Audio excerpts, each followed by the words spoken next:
Kuphina kuphi lapho kufinyelela khona leli phimbo. Siyabingelela mlaleli ekhaya. Phinde futhi sikwamukele egameni elihle elinamandla lika Kristu Jesu ophilayo. Onibingelelayo this is Senior Pastor City Mahlangu. Kwakuhle uphinde sihlangane futhi emoyeni sisesikhathini samandla ku power hour prayer. Siyabonga kakhulu uNkulunkulu anibusise. Isikhathi samandla kanti ungakhohlwa sisevikini lamandla sisemkhulekweni siloku siqalile ngomsombuluko uNkulunkulu uyasithwala uNkulunkulu uyasinakekela uNkulunkulu sondla nangezwi lakhe siyambonga kakhulu ngendlela emangalisayo namhlanje uNkulunkulu kukhona kubekile enhlizweni yami sisese kulomkhuleko uNkulunkulu uthasikhumbuza abazalwane asikhumbuze wonke osizwayo asikhumbuze wonke osilalele sisese kulomthandazo omkhulu kangaka ukuthi siyaqhubeka siyathandaza kodwa kubalulekile sikhumbuzane ukuthi sikhuleka kanjani ngoba kunemithetho efanele ilandelwe uma sesithandaza njengoba sezilile ukudla njengoba sesikhuleka siku self deliverance bayingcwele kunemithetho elandelwayo. There are laws of spiritual violence. Sikhuluma ngemithetho yokulwa kukamoya. Uma silwa impi kamoya kunezindlela ezisebenziswayo, kunemithetho esilandelayo. Engifisa ukuthi ngikhumbuze ngayo wonke ongilalele wonke ongizwayo. I'm talking about the laws of spiritual violence. uNkulunkulu anibusise. Ngiyathanda ukuthi ngikhumbuze ukuthi njalo nje uma ukulomthandazo ungakhohlwa kunomthetho obalulekile ekufanele siusebenzise which is praise and worship.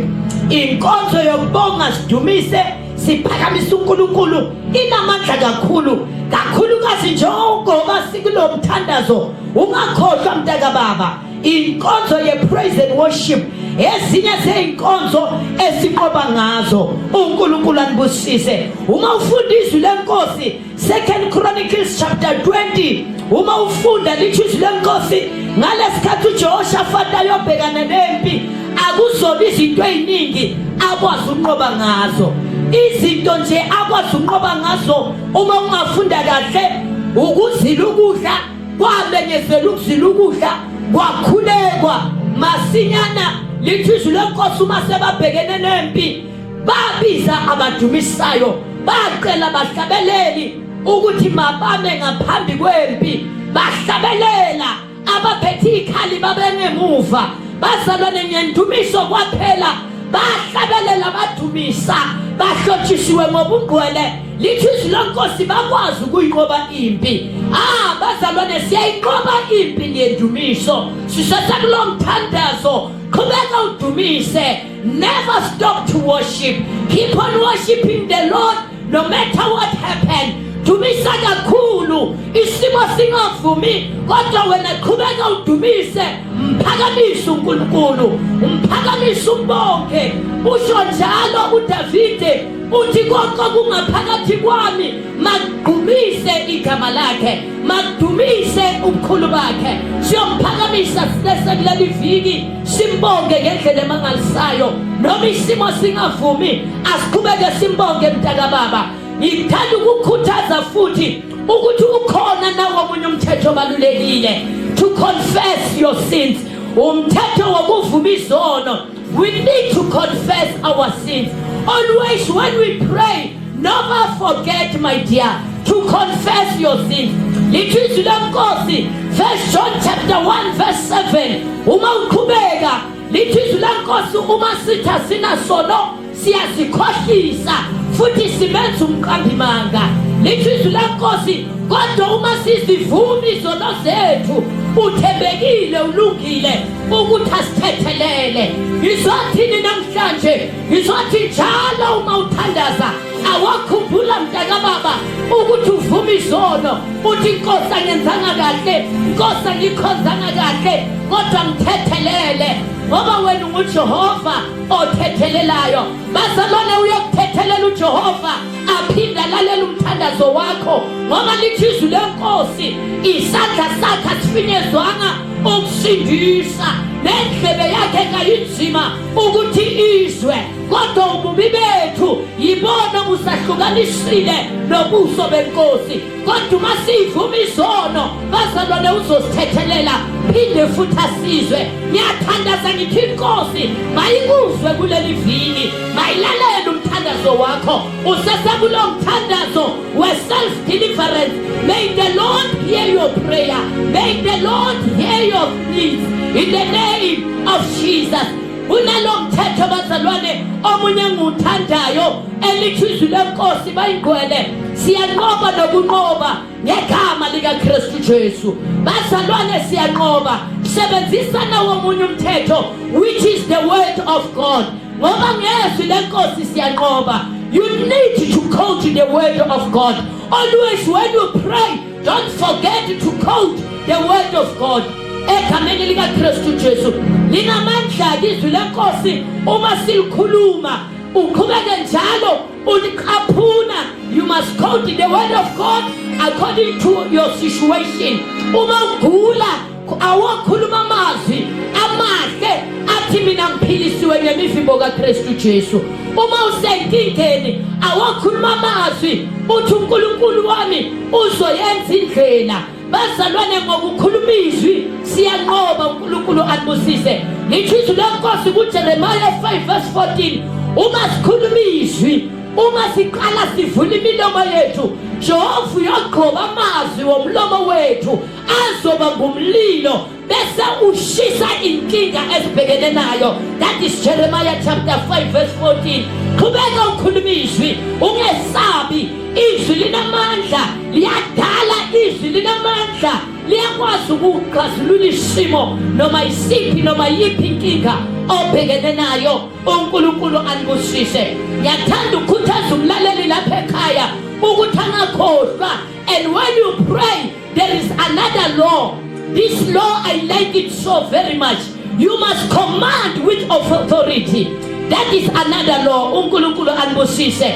Lisho njalo izwi lenkosi uma ufunda laphaya Luke chapter 10 verse 19. uNkulunkulu anibusise. Athi Jesu nakakhuluma nabafundi athi I have given you authority, oh my God, to tread on all the serpents, all the scorpions in the name of Jesus, and nothing will harm you, nothing will disappoint you in the name of Jesus. Ngizothini when you pray, don't forget to command with an authority. Khuluma ngesibindi, khuluma ngamandla, khuluma ngegunya. Shona uthi madimoni ngiyahamba, shona uthi sathana ngifuni.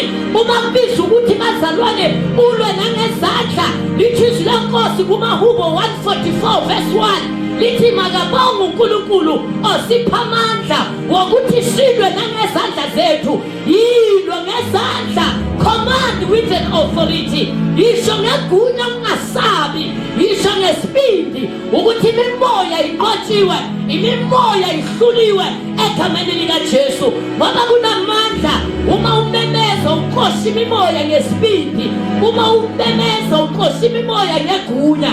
Malibonga igama lenkosi. uNkulunkulu anenze kahle. Ngiyafisa ukukhumbuza ekhaya ithi nako kokugcina kunamandla to put all the armor of God. Ungakhohlwa ukuhloma zonke izikhali zikamoya oyingcwele ezitholakala laphaya encwadini yabase-Efesu, Ephesians chapter 6 verse 10. uNkulunkulu anibusise elithi izwi lenkosi, we must put all the armor of God in the name of Jesus ukuze sizokwazi ukumelana nalesitha, ukuze sizokwazi ukumelana nabathakathi, ukuze sizokwazi ukumelana namandla obumnyama. Kudingeka sihlome, kudingeka sembathe, kunezikhali zikamoya ekudingeka sizembathe. uNkulunkulu anibusise. Ungakhohlwa, we've got the helmet of salvation. Ungakhohlwa, we've got the breastplate of righteousness. Ungakhohlwa, we've got the shield of faith. Ungakhohlwa mntakababa, we've got the sword which is the word of God izwi lenkosi esinqoba ngalo. And ungakhohlwa, we've got the belt of truth. And ungakhohlwa, oh my God, we've got the boots, we've got the shoes for the readiness to spread the gospel, for the readiness to pray like never before. Uma sesigqokele ikathula siyothandaza, isimo sivuma singavumi, bese uNkulunkulu uyasizwa, bese uNkulunkulu uyaphendula. Hlala emthandazweni ungasuki, sebenzisa yonke lemithetho uzothola imiphumela emihle, uzonqoba. Sisesekuleli viki lomthandazo yakhuthaza mntaka baba, use all these laws of spiritual violence, and may the Lord richly bless you. I just want to pray with you, saying athandaza baba wethu osazulwini, ongiyisele Nkosi yethu Jesu. Baba siyathandaza ngegama likaJesu, ngegama elinamandla, siyamelana nayo yonke imimoya ekhaya ngegama likaJesu. Moya kaSathana esahlela umlaleli, moya wobumnyama, moya yamadimoni siyayixosha, moya yokungasebenzi, moya yokungalala ebusuku iyasha iyathutha ngegama likaJesu. Kuleli viki simemezela ukukhululeka, bayakhululeka labantwana, uyakhululeka lo mama, uyakhululeka lo baba, uyakhululeka nobhuti ngegama likaJesu. Khululeka, khululeka, khululeka emandleni kaSathana kuzo zonke iziqalekiso siyayiphula, siyayiphula. We break every curse, any spirit that is not of God.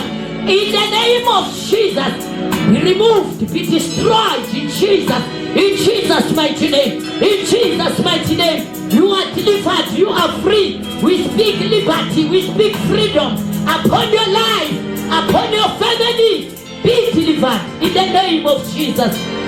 Siyabukela ngokukholwa kwenzakele egameni likaJesu. Ukhululiwe, hlala emthandazweni ungasuki ngegama likaKristu Jesu ophilayo. Siyabonga baba. In Jesus' name. Amen.